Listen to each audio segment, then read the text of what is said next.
मजार, दरगाह और पक्का कब्रिस्तान बनाना, मजार, दरगाह और पक्के कब्रिस्तान पे जाना अन इस्लामिक है, हराम है। इसलिए आपको दुबई में, कुवैत में, अरब में, अबू धाबी में एक भी मजार नहीं मिलेगी, एक भी दरगाह नहीं मिलेगी, एक भी पक्का कब्रिस्तान नहीं मिलेगा। क्योंकि अजान में क्या बोलते हैं? ला इलाहा इल्लल्लाह, अल्लाह के अलावा दूसरा कोई इबादत योग्य नहीं है। अभी कुछ दिन पहले दिल्ली में G20 का सम्मेलन हुआ था। सारे प्रधानमंत्री महात्मा गांधी जी के समाधि स्थल पे गए, राजघाट, लेकिन अरब के सुल्तान जो बड़े मॉडरेट भी हैं, बड़े मॉडर्न भी हैं, वो नहीं गए वहां पे सर झुकाने। क्यों? क्योंकि किसका वायलेशन हो जाएगा? ला इलाहा इल्लल्लाह, अल्लाह के अलावा और कहीं सर नहीं झुकाना। तो जो चीज इस्लाम में हराम है, जिसको बनाना हराम, जहां पे जाना हराम, वो भारत में वक्फ प्रॉपर्टी कैसे हो सकती?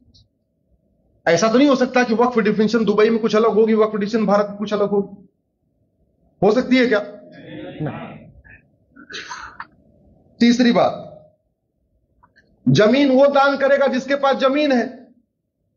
जो केंद्र सरकार की किसान सम्मान निधि स्कीम चल रही है, वो उसका पैसा उनको मिलता है जिसके पास 2 एकड़ से कम जमीन होती है। अब जो जिनके पास 2 एकड़ से कम जमीन है, जो किसान सम्मान निधि ले रहे हैं, वो वक्फ कर सकते हैं जमीन? क्या? जोर से बोलिए। नहीं। जो सक्षम है वो कर सकते हैं, लेकिन जो सक्षम है वो बता नहीं रहे कि हमारे पूर्वज ने कितने किया। मैं पब्लिकली कई बार बोला कि मदनी साहब एक बार ये बताएं उनके पिताजी ने, उनके दादा ने कितनी जमीन वक्फ किया। ओवैसी साहब ये बताएं उनके पिता और उनके दादा ने कितनी जमीन वक्फ किया। दुरानी साहब बताएं, बुखारी साहब बताएं। बाकी छोड़ो, मुंबई में आपके बहुत बड़े करोड़पति अरबपति हैं। सैफ अली खान बताएं उनके पिताजी ने कितनी वक्फ किया। शाहरुख खान बताएं उन्होंने कितना वक्फ किया। सलमान खान बताएं उन्होंने कितना वक्फ किया। अरे भाई, जमीन दान करेंगे तो कागज होगा कि नहीं होगा? होना चाहिए कि नहीं? तो कागज दिखाने में कोई शर्म है क्या? बिरला जी पूरे देश में बिरला मंदिर बनवाते हैं, धर्मशाला बनवाते हैं, वो तो कागज दिखा दे। पूरे देश में जैन समाज के लोग जैन धर्मशाला बनाते हैं, वो तो कागज दिखाने के लिए तैयार है। पूरे देश में माहेश्वरी समाज के लोग माहेश्वरी धर्मशाला बनाते हैं, वो तो कागज दिखाने के लिए तैयार है। अग्रवाल समाज तैयार है, माहेश्वरी समाज तैयार है, जैन समाज तैयार है, खत्री समाज तैयार है। सब अपनी कागज दिखाने के लिए तैयार है कि हमने कहां दान किया। तो कोई फूफा है क्या कि नहीं, हम आपको नहीं दिखाना पड़ेगा, बाकी सबको दिखाना पड़ेगा? यही चलेगा क्या? नहीं। अब इस कानून से दिक्कत कैसे हो रही है? इतनी अनलिमिटेड पावर दे दिया जो दुनिया में कहीं नहीं है। दिक्कत यह हो रही है, लैंड फंडामेंटल राइट नहीं है। Land is not a fundamental right. तो जो फंडामेंटल राइट नहीं है, वो आर्टिकल 25, 26 का पार्ट कैसे हो गया? इसका मतलब लैंड आर्टिकल 25, 26 का पार्टी नहीं है। इसलिए जिस दिन मैं पार्लियामेंट गया था जेपीसी में, सारा अपोजिशन वॉकआउट कर गया था, क्योंकि लगातार वो इतने दिन से एक ही झूठ बोल रहे हैं कि वक्फ जो है हमारा आर्टिकल 26 का 25 का मुद्दा है, ये मजहबी मुद्दा है, ये धार्मिक मुद्दा है। सच्चाई है, वक्फ प्योरली जमीन का मुद्दा है, ये फंडामेंटल राइट का मुद्दा ही नहीं है। और जमीन का मुकदमा डिसाइड करने के लिए कोई बोर्ड ट्रिब्यूनल हो ही नहीं सकता। जमीन का मुकदमा डिसाइड करने के लिए कहां शुरू होगा? रेवेन्यू कोर्ट से। जमीन के मुकदमे के लिए ऐसा नहीं हो सकता मजहब के आधार पर अलग अलग ट्रिब्यूनल होगा, अलग अलग बोर्ड होगा। यह शुद्ध रूप से क्या मुद्दा है? ये लैंड का मुद्दा है, ये धार्मिक मामला ही नहीं है। लेकिन झूठ परोसा जा रहा है, परोसा जा रहा है। उनका नेटवर्क इतना तगड़ा है, उनका सिस्टम इतना तगड़ा है, फेसबुक पे उनकी प्रेजेंस इतनी तगड़ी है, तो झूठ फैलाते जा रहे हैं कि हमारा तो धार्मिक मुद्दा, धार्मिक मुद्दा। धार्मिक मुद्दा कहां से हो गया? प्योरली सिविल मुद्दा है ये तो। भारत में और भी ट्रिब्यूनल हैं, मुझे कोई एक ट्रिब्यूनल बताइए जो रिलीजन के आधार पे हो। जीएसटी ट्रिब्यूनल है, सबके लिए है। इनकम टैक्स ट्रिब्यूनल सबके लिए, एनजीटी सबके लिए, एनसीडीआरसी सबके लिए, क्लैट, एनक्लैट सबके लिए। कोई ट्रिब्यूनल किसी रिलीजन के लिए है क्या? तो फिर यह कैसे हो सकता है? रिलीजन के आधार पे कोई ट्रिब्यूनल हो ही नहीं सकता, और रिलीजन के आधार पे जमीन का डिस्प्यूट किसी ट्रिब्यूनल में चल ही नहीं सकता। आप बताइए सारे अधिवक्ता है कोई? जमीन का मुकदमा तो वहीं चलेगा, पहले नीचे जाएगा, एसडीएम के यहां जाएगा, फिर एडीएम के यहां जाएगा, फिर डीएम के यहां जाएगा, अलग अलग डिपेंड करता है। आपके यहां महाराष्ट्र में क्या व्यवस्था मुझे नहीं पता, यूपी में तो सबसे पहले चकबंदी अधिकारी के यहां जाएगा, फिर एसओसी के यहां जाएगा, फिर डीडीसी के यहां जाएगा, फिर वो हाईकोर्ट चकबंदी कमिश्नर के यहां जाएगा, फिर हाईकोर्ट, फिर सुप्रीम कोर्ट, ऐसे चलता है। लगभग इसी से मिलती जुलती व्यवस्था आपके यहां भी होगी। ट्रिब्यूनल में थोड़ी चल सकता है, बोर्ड में थोड़ी चल सकता है। तो ये वक्फ बोर्ड कर क्या रहा है? ये दो काम कर रहा है। चूंकि इसका हेडक्वार्टर हमेशा स्टेट कैपिटल में होता है, तो स्टेट कैपिटल से 400-500 किलोमीटर के जो दूर लोग बैठे हैं, उनमें जो अमीर होते हैं उनको तो नोटिस भेजता है, परेशान करता है, एक्सटॉर्शन करता है। उनको बोलता है भाई एक काम करो, आ जाओ मुंबई। अब नागपुर यहां से कितना किलोमीटर होगा? 500-600 किलोमीटर होगा, 500 होगा, 800 है, ठीक है। अब 800 किलोमीटर सोचेगा यार नागपुर से मुंबई जाना आना जाना आना, एक काम करो 5-10 लाख रुपए देखो इसको निपटा लो। तो पहला काम वक्फ बोर्ड क्या कर रहा है? नोटिस भेज के एक्सटॉर्शन करता है। दूसरा वक्फ बोर्ड क्या काम कर रहा है? नोटिस भेज के कन्वर्जन कर रहा है। झाबुआ से भोपाल 700 किलोमीटर दूर है, झाबुआ में वो नोटिस भेजता है आदिवासियों को। आदिवासियों ने कभी अपने लोकल थाना देखा नहीं, कभी उन्होंने लोकल तहसील नहीं देखी, आदिवासियों कोर्ट कचहरी में चक्कर ही नहीं होता, और नोटिस भेज के वो कह रहा है काम करो तुम्हारा पूरा गांव वक्फ प्रॉपर्टी है। बोले क्या करना है? बोले भोपाल आओ जवाब देने। उन्होंने कभी अपना झाबुआ का डिस्ट्रिक्ट हेडक्वार्टर तो देखा नहीं, वो भोपाल बेचारे कैसे पहुंचे?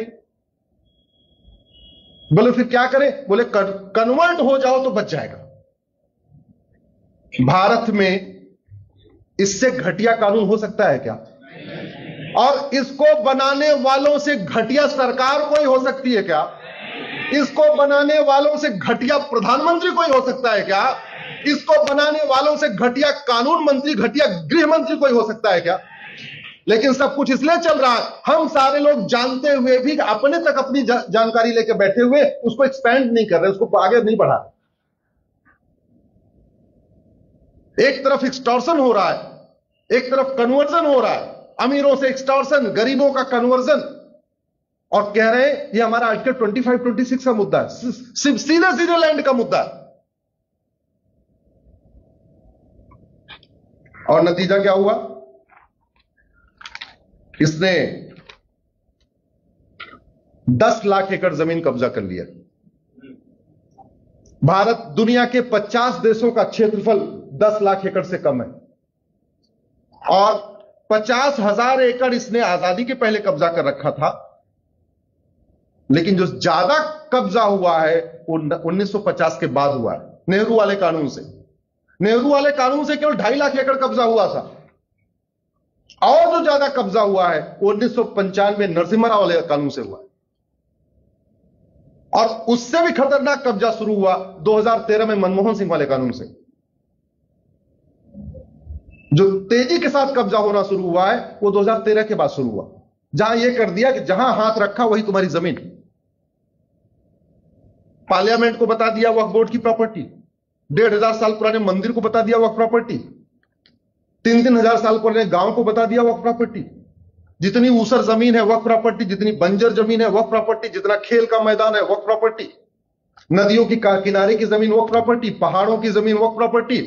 और नहीं पेट भरा, हाईवे पे जा रहे थे, जहां खाली देखा 1-2 किलोमीटर तक सुनसान, एक वहां पे छोटा सा पत्थर रखा, बोले ये दरगाह वक्फ प्रॉपर्टी।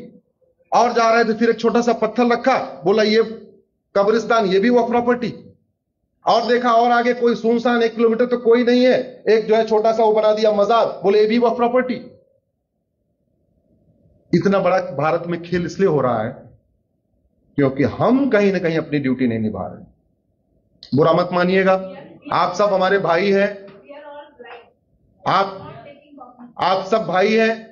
अगर आपके सामने मैं कड़वी बात नहीं कहूंगा तो मैं कहां कहूंगा। लेकिन हमारी ये कमी रही कि हम इतने दिन चैलेंज नहीं कर पाए, और चैलेंज भी कर पाए तो बता नहीं पाए सबको। इस पे जो सारा डिस्कशन हुआ है, जब हमारी पीआईएल पे सरकार को नोटिस हुआ उसके बाद ही पूरा डिस्कशन हुआ है, उसके पहले डिस्कशन हो ही नहीं रहा था इसमें। मालदीव का क्षेत्रफल 75,000 एकड़ है और भारत में वक्फ बोर्ड ने 10 लाख एकड़ जमीन पे कब्जा किया हुआ है, यानी 12 मालदीव बन जाएगा भारत में वक्फ बोर्ड के ऊपर। सिंगापुर 1,80,000 एकड़, वक्फ बोर्ड ने कब्जा किया हुआ है 10 लाख एकड़, यानी 5 सिंगापुर बन जाएगा, फिर भी 50,000 एकड़ जमीन बचेगी। बहरीन 1,90,000 एकड़, वक्फ बोर्ड के पास 10 लाख एकड़, 5 बहरीन बन जाएगा।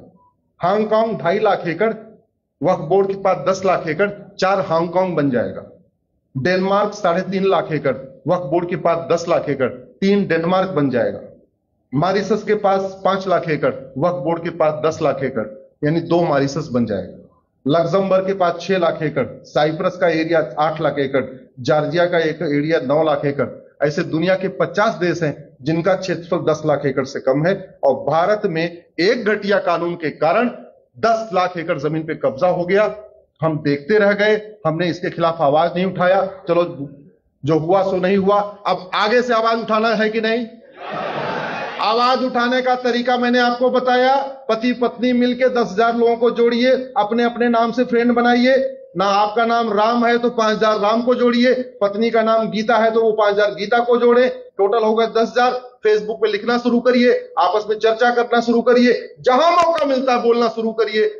टाइम मिलता है तो सांसद से बात करिए, टाइम मिलता है विधायक से बात करिए। और सांसद विधायक आपने वोट दिया चाहे नहीं दिया, सांसद विधायक किसी पार्टी का नहीं होता है।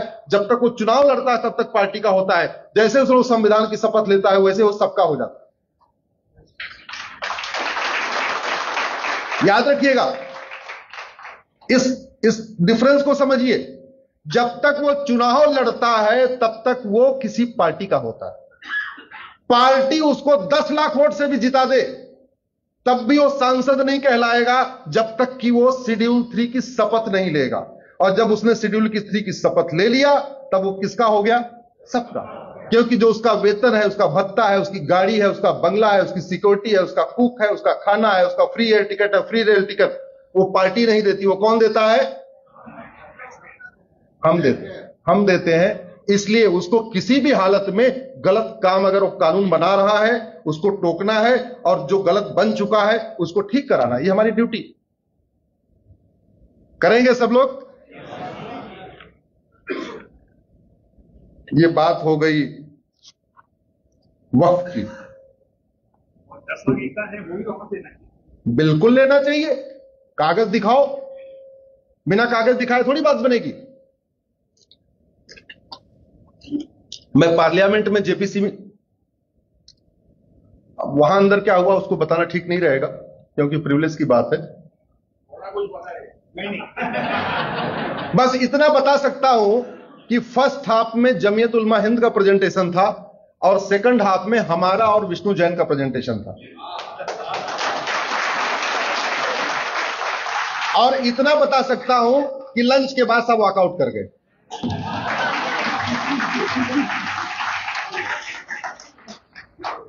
उसमें नोट्स में क्या लिखा वो नहीं बता सकता हूं। हम 2 बोरी पेपर लेके गए थे क्योंकि 35 का सेट बनाना होता है, 31 मेंबर और 4 उनका जो जेपीसी का स्टाफ होता है सेक्रेटरीट का, उसके लिए तो 35 सेट देना था। हमारे पास 5 डॉक्यूमेंट थे, उन 5 का 35 सेट बनाया था। तो हम 2 बोरी भर के ले गए थे, बोरी इतनी बड़ी। तो वहां की जो सेक्रेटरी थी, आईएएस ऑफिसर, वो बोली कि सर अभी लंच ब्रेक होगा तो एक काम करिए, लाइए मैं इसको टेबल पर रखवा देती हूं। हमने कहा ठीक है रखवा दो। और लंच ब्रेक तक सब कुछ सही था। जैसे लंच के बाद दोबारा बैठे, भगवान जाने कौन सा पन्ना पढ़ा, तुरंत जोर जोर से अंदर से आवाज आई और वॉकआउट हो गया। सरकार ने 44 इसमें अमेंडमेंट पेश किया है, 44, राइट। लेकिन अभी भी वो एकदम बिल्कुल दुरुस्त नहीं हुआ, आर्टिकल 14-15 के स्पिरिट में अभी भी नहीं आया। हमने 22 अमेंडमेंट और बताया है, तो टोटल कितना हो गया? 66। अब मुझे आप बताओ, जिस पहिए में 66 छेद हो जाए उसको पंचर बनवाना चाहिए या पहिया बदलना चाहिए? यही बात मैं बोल के आया हूं।